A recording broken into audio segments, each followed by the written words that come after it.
आप लोग को राधे राधे भजन में आप लोग का स्वागत है। आप लोग सुनिएगा। अगर आप लोग को अच्छा लगे तो लाइक सब्सक्राइब जरूर करिएगा और धन्यवाद।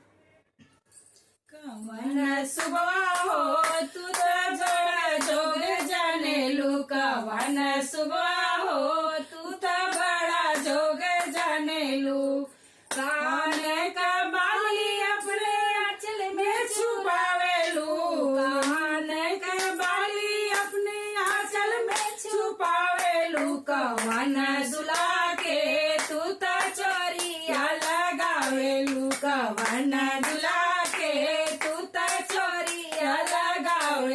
अंजलि सुबह हो तू तो बड़ा जोग जाने लू। अंजलि सुबह हो तू तो बड़ा जोग जाने लू। नाक का नथिया अपने आंचल में छुपावे लू। नाक का नथिया अपने आंचल में छुपावे लू। केस दुला के तू तो चोरिया लगावे लू। केस दुला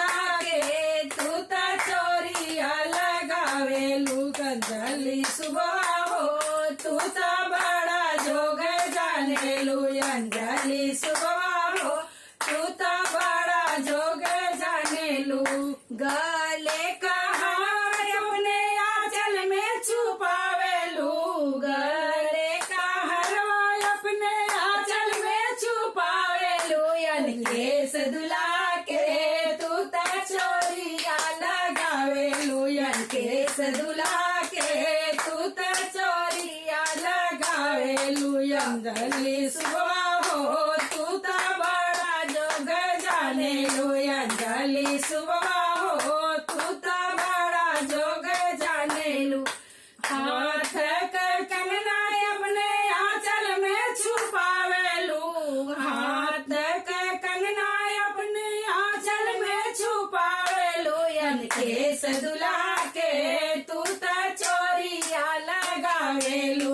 केस बबुआ के तू तो चोरिया लगावे लू। अंजलि दुल्हन हो तू तो बड़ा जोग जाने लू। अंजलि सुबह हो तू तो बड़ा जोग जाने लू। पाँव का पैजन अपने आंचल में छुपावे लू। पाँव का पैजन अपने आंचल में छुपावे लू। केस दुला के तू तो चोरिया लगावे लू। केस बाबू के तू तो चोरिया लगावे लू। अंजलि सुबह हो तू तो बड़ा जोग जाने लू। आप लोग सुनिएगा। अगर आप लोग को अच्छा लगे तो लाइक और सब्सक्राइब जरूर करिएगा। आप लोग को हमारे चैनल पे बहुत बहुत धन्यवाद।